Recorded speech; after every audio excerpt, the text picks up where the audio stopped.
সব সময় চলতে ফিরতে উঠতে বসতে ইস্তিগফারের সাথে লেগে থাকার দরকার আছে না নাই? আবার বিশ্বনবী বললেন, সদা সর্বদা যারা সব সময় ইস্তিগফার পড়বে, আল্লাহর পক্ষ থেকে কোনো আযাব গজব তাদের উপর পাকড়াও হবে না। যতক্ষণ তুমি ইস্তিগফার পড়বে, আল্লাহর পক্ষ থেকে প্রোটেকশন আছে না নাই? তাহলে চারটা জিনিস পেলেন। এক নম্বরে, বিপদ থেকে মুক্তি দিবে কে? টেনশন মুক্ত করে দিবে কে? রিজিকের ব্যবস্থা করে দিবে কে? আল্লাহর আযাব আর গজব থেকে আপনার হেফাজতে রাখবে কে? ইস্তিগফার পড়ার 5 নম্বর ফজিলত হচ্ছে, সব সময় ইস্তিগফার পড়লে আপনি মুস্তাজাবুদ দাওয়া হয়ে যাবেন। কি হয়ে যাবেন? মানে দোয়া করলেই কবুল করবে কে? ইসলামিক লাইফ, জীবন গড়ুন কোরআন সুন্নাহর আলোকে। বিশ্বনবী প্রতিদিন 70 বারেরও বেশি ইস্তিগফার পড়তেন।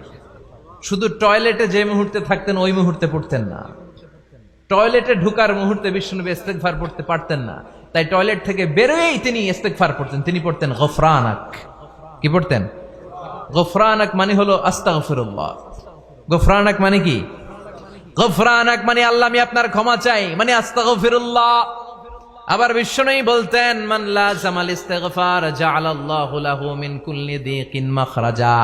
যে ব্যক্তি সব সময় ইস্তিগফারের সাথে লেগে থাকে, তাকে সব সময় বিপদ থেকে মুক্তি দিবে কে? আমাদের জীবনে বিপদ আছে না নাই? কত ধরনের বিপদ। যে কোনো সময় অসুস্থ হয়ে যেতে পারি, যে কোনো সময় দুর্ঘটনার কবলে পড়তে পারি, যে কোনো সময় গুম হয়ে যেতে পারি। কথা কন, এদেশে গুম টুম নাই মনে হয়, ক্রস ফায়ার নাই। কে কোন সময় গুম, কে কোন সময় নাই, কোনো ঠিক নাই। আল্লাহ বিশ্বনবী বললেন, মান লাজিমাল ইস্তিগফার জাআলাল্লাহু লাহু মিন কুল্লি দিকিন মাখরাজা। সব সময় যে ইস্তিগফারের সাথে আঠার মতো লেগে থাকবে, আল্লাহ তাআলা তাকে বিপদ থেকে সব সময় মুক্তি দান করবেন। সুবহানাল্লাহ পড়েন। 2 নম্বরে বিশ্বনবী বললেন, অমিন কুল্লি হাম্মিন ফারাজা। ওই ব্যক্তিকে রব্বুল আলামিন সব ধরনের দুশ্চিন্তা থেকে মুক্তি দিয়ে দিবেন। আমাদের জীবনে দুশ্চিন্তা আছে না নাই? টেনশন নাই কার কার? হাত তোলেন তো, যে হুজুর আমার কোনো টেনশন নাই। আপনার টেনশন নাই, মাশাআল্লাহ। আমার সাথে দেখা করবেন আলোচনার পর। টেনশন ছাড়া মানুষ আছে? বাসার টেনশন, মরার টেনশন, কবরের টেনশন, ক্যারিয়ারের টেনশন, বিদ্যুৎ বিলের টেনশন, গ্যাসের বিলের টেনশন, বাড়ি ভাড়ার টেনশন আছে না নাই? বিশ্বনবী বললেন, টেনশন ছাড়া মানুষ নাই।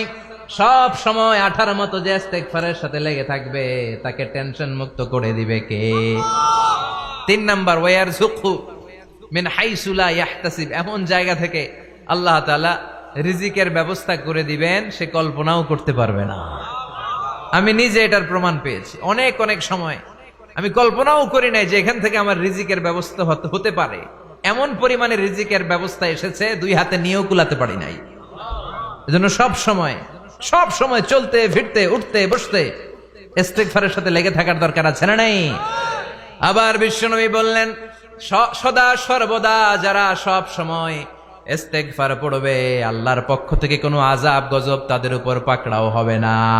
ওয়া মা কানাল্লাহু মুআযযিবাহুম ওয়া হুম ইস্তাগফিরুন। সুবহানাল্লাহ। যতক্ষণ তুমি ইস্তিগফার পড়বে, আল্লাহর পক্ষ থেকে প্রোটেকশন আছে না নাই?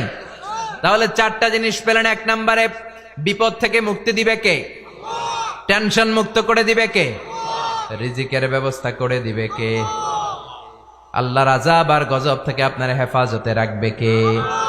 ইস্তিগফার পড়ার 5 নম্বর ফজিলত হচ্ছে, সব সময় ইস্তিগফার পড়লে আপনি মুস্তাজাবুদ দাওয়া হয়ে যাবেন। কি হয়ে যাবেন? মানে দোয়া করলেই কবুল করবে কে? মুস্তাজাবুদ দাওয়া, এই টার্মিনোলজি, এই পরিভাষাটাকে আজকে প্রথম শুনলেন? খেয়াল রাখবেন, মুস্তাজাবুদ দাওয়া মানে এমন ব্যক্তি, যেই ব্যক্তি দোয়া করতে দেরি কিন্তু দোয়া কবুল হতে দেরি হয়। হাত তুলে দোয়া করতে দেরি, মুহূর্তেই দোয়া কবুল করে নেয় কে? আপনি যদি সব সময় ইস্তিগফারের আমলটা করেন, আপনারে মুস্তাজাবুদ দাওয়া বানিয়ে ফেলবে কে? আপনারা ইমাম আহমদ ইবনে হাম্বলের নাম শুনেছেন? আমাদের ইসলামে 4টা মাযহাবের প্র্যাকটিস আছে, অনুশীলন। হানাফি, শাফিঈ, মালিকি। 4 নাম্বারটা কথা কন। আরো অনেক মাযহাব আছে, কিন্তু এই 4টা মাযহাব বেশি প্রসিদ্ধ। গোটা বিশ্বের মানুষগুলো কোরআন সুন্নাহর আলোকে যে আমলগুলো করে, এটা 4টা মাযহাবের রেফারেন্সের সাথে কোনো না কোনো ভাবে মিলে যায়। এটা প্রথমটা হচ্ছে হানাফি, দ্বিতীয়টা শাফিঈ, তৃতীয়টা 4 নম্বরটা সবাই বলেন কি নাম? হাম্বলি। ইমাম আহমদ ইবনে হাম্বল এই মাযহাবের ধারক বাহক প্রতিষ্ঠাতা। তিনি ছিলেন জগৎ বিখ্যাত মুহাদ্দিস, জগৎ বিখ্যাত মুহাদ্দিস। ওনার পুরো জীবনটা উনি হাদিস সংগ্রহের কাজে ব্যয় করেছেন এবং একক স্বতন্ত্র হাদিসের গ্রন্থ হিসেবে পৃথিবীর সবচাইতে বড় যে হাদিসের কিতাব, ওইটার নাম হচ্ছে মুসনাদে আহমদ ইবনে হাম্বল। যারা আলেম ওলামা আছেন জানেন না, মুসনাদে আহমদ ইবনে হাম্বল, এটার মধ্যে প্রায় 40,000 হাদিসের কম্পাইলেশন আছে। সুবহানাল্লাহ, বাড়িতে গিয়ে বললেন। এত বিশাল হাদিসের গ্রন্থের রচয়িতা। ওনার শেষ জীবনে উনি হাদিস সংগ্রহের জন্য সফর করতেন। শীতের এক রাতে তিনি সফরে বেরিয়েছেন। এক মসজিদে মাগরিব আর এশার সালাত পড়ে তিনি ভাবলেন ফজরের সালাত এই মসজিদে পড়ে সকালবেলা বেরোবো, যেহেতু বাইরে শীত, কই আর যাব। ব্যাগ থেকে কাঁথা বের করে হাদিস পড়তে শুরু করেছেন আর ভাবলেন হাদিস পড়তে পড়তেই রাতটা কাটিয়ে দিব। কিন্তু মসজিদের দারোয়ান এসে বলে, মুরব্বী, মসজিদে তো থাকা যাবে না, আপনি বেরোন। আহমদ ইবনে হাম্বল অনুনয় বিনয় করলেন যে তোর কাছে হাত জোর করে ক্ষমা চাই বাবা, এই শীতের রাতে আমারে বের করে দিস না, আমি রাতটা মসজিদে কাটাতে চাই। আমি ফজরের নামাজেরও মুসল্লি এই মসজিদের, আমি ফজর পরে তারপরে যাব। দারোয়ান সে না ছোট বান্দা, সে বলে না, মসজিদে থাকতে পারবেন না, বেরোন বেরোন, না বেরোলে গাঠটি সহ ঘাট ধাক্কা দিয়ে বের করে দেব। চিনতে পারে নাই যেটা মুহাদ্দিসুদ দাহর, এ যুগের সর্বশ্রেষ্ঠ মুহাদ্দিস ইমাম আহমদ ইবনে হাম্বল। এখন উনি আর কি করবেন, কিছু করতে না পেরে ব্যাগ নিয়ে বের হয়ে গেলেন। প্রচন্ড শীতের রাতে, কনকনে শীতে তিনি কাঁপছেন। হাঁটতে হাঁটতে চলতে চলতে হঠাৎ দেখলেন একটা বাজার। ওই বাজারে এক খাব্বাজ, রুটির দোকানদার, শাবুন খাব্বাজ, যুবক রুটি বানাচ্ছে। যে সালাম দিলেন, আসসালামু আলাইকুম। বাবা, শীতের রাতে বিপদে পড়েছে, যাওয়ার জায়গা নেই। তোমার যে চুলাতে তুমি রুটি বানাও, এই চুলার পাশে বসে যদি সারা রাত আমি কাটিয়ে দেই আর চুলা থেকে আগুন পোয়াই, তোমাকে কোনো ক্ষতি হবে? যুবক বলেন, না না, কোনো ক্ষতি হবে না। আহলান ওয়া সাহলান, আমার হাবান বিক, খোশ আমদেদ, এটা তো খুশ নসিব আমার। আপনি আগুন পোহালে আমার সমস্যা কি, আসেন। ইমাম আহমদ ইবনে হাম্বল যুবককে শুকরিয়া জানিয়ে, আল্লাহর শুকরিয়া করে চুলার পাশে বসে আবার হাদিস পড়তে লাগলেন। কিন্তু তিনি লক্ষ্য করলেন যে যুবকটা একটু পর পর আওয়াজ করে পড়ে আস্তাগফিরুল্লাহ। কি পড়ে? আটা দিয়ে রুটি বানায়, পড়ে আস্তাগফিরুল্লাহ। রুটির খামির বানায়, পড়ে আস্তাগফিরুল্লাহ। খামিরগুলো দলা বেঁধে গোল গোল করে সাজিয়ে রাখে, আর কি পড়ে? বেলুন দিয়ে এগুলোর বলে চুলার ভিতরে ঢুকায় দেয়, আর কি পড়ে? কেউ রুটি কিনতে আসলে তার হাতে রুটি তুলে দেয়, আর কি পড়ে? টাকা দিলে টাকা নিয়ে ক্যাশ বক্সে রেখে দিয়ে কি পড়ে? শুধু পড়ছে আস্তাগফিরুল্লাহ আস্তাগফিরুল্লাহ। ইমাম আহমদ ইবনে হাম্বল তো অবাক, ঘটনা কি? এই যুবকের হলোটা কি? শুধু আস্তাগফিরুল্লাহ। তিনি হাদিসের কিতাবটা বন্ধ করে যুবককে জিজ্ঞেস করলেন, বাবা, আসার পর থেকেই দেখছি তুমি শুধুই পড়ছো আস্তাগফিরুল্লাহ আস্তাগফিরুল্লাহ আস্তাগফিরুল্লাহ, ঘটনাটা কি? কেন এত তুমি ইস্তেগফার পড়ো? যুবক বলল, এটা আমার একটা চিরাচরিত আমল, সব সময় আমি এই আমলটা করি। আমি সব সময় ইস্তেগফারের সাথে আঠার মতো লেগে থাকি, আর সব সময় ইস্তেগফার পড়ার কারণে আল্লাহ তাআলা আমাকে মুস্তাজাবুদ দাওয়া বানিয়ে দিয়েছে। মানে আমি দোয়া করলেই দোয়া কবুল হয়ে যায়। এই জীবনে আমি যত দোয়া হাত তুলে করেছি, মুহূর্তের মধ্যে আমার দোয়াগুলো কবুল করে নিয়েছে কে? শুনে তো ইমাম আহমদ ইবনে হাম্বল অবাক, বলে কি, আনতা মুস্তাজাবুদ দাওয়া? তুমি মুস্তাজাবুদ দাওয়া? তুমি দোয়া করলেই কবুল? না, আনা মুস্তাজাবুদ দাওয়া। হ্যাঁ, আমি দোয়া করলেই কবুল হয়ে যায়। তুমি জীবনে যা দোয়া করেছো সব পেয়েছো?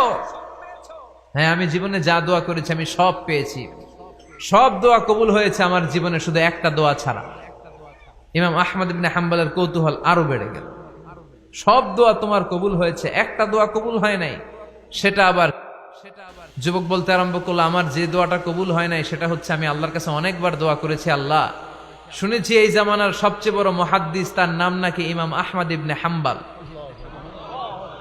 আল্লাহ, তোমার কাছে আমার আকুতি, তোমার কাছে আমার মিনতি, আমি যেন এত বড় মুহাদ্দিসের হাতে হাত রেখে মুসাফা করতে পারি আর তার কপালে একটা চুমু দিতে পারি। আমার এই দোয়াটা আজও কবুল হয় নাই। আজও আল্লাহ তাআলা এই দোয়াটা কেন যে কবুল করে না আমি জানি না। একথা শুনে ইমাম আহমদ ইবনে হাম্বল আবেগপ্রবণ হয়ে গেলেন, আর নিজেকে ধরে রাখতে পারলেন না, চোখের পানি ছেড়ে দিলেন আর বললেন, ইয়া শাব, হে যুবক, আহমদ ইবনে হাম্বালের সাথে দেখা করার জন্য তোমার আহমদ ইবনে হাম্বালের দরবারে যাওয়ার দরকার নাই, তোমার এই দোয়াটাও আল্লাহ কবুল করে নিয়েছে। আহমদ ইবনে হাম্বাল দেখা দেওয়ার জন্য তোমার দরবারে ছুটে এসেছে, আনা আহমদ ইবনে হাম্বাল মুহাদ্দিসুদ দাহর, আমি হচ্ছে আহমদ ইবনে হাম্বাল। যুবকও নিজেকে ধরে রাখতে পারে না, চোখের পানি ছেড়ে দিয়ে ওই যুগের সব চাইতে বড় মুহাদ্দিসকে জড়িয়ে ধরে হাতের মধ্যে হাত রেখে মুসাফা করে আহমদ ইবনে হাম্বালের কপালে চুমুকে দেয়, আর আহমদ ইবনে হাম্বালের কাছে দোয়া চেয়ে বলল, ও ইমাম, রব্বুল আলামিন আমার জীবনের কোন দোয়া আজকে আর বাকি রেখে দেন নাই, এই যেই দোয়াটা বাকি ছিল এই দোয়াটাও আল্লাহ কবুল করে নিয়েছে। এই দোয়াটাও কবুল, মুস্তাজাবুদ দাওয়া। আপনি সব সময় যদি ইস্তিগফারের সাথে আঠার মতো লেগে থাকতে পারেন, আপনি দোয়া করা মাত্র দোয়া কবুল করে নেবে কে? এজন্য সব সময় অবসরে বসে আছেন, বাস স্টেশনে বসে আছেন, সিএনজিতে চড়ে এক জায়গা থেকে আরেক জায়গায় যাচ্ছেন, বিছানায় শুয়ে আছেন, পড়বেন আস্তাগফিরুল্লাহ। কি পড়বেন? প্রাণ খুলে মন থেকে আওয়াজ করে সবাই পড়েন আস্তাগফিরুল্লাহ। আবারও পড়েন আস্তাগফিরুল্লাহ, চিল্লায় পড়েন আস্তাগফিরুল্লাহ।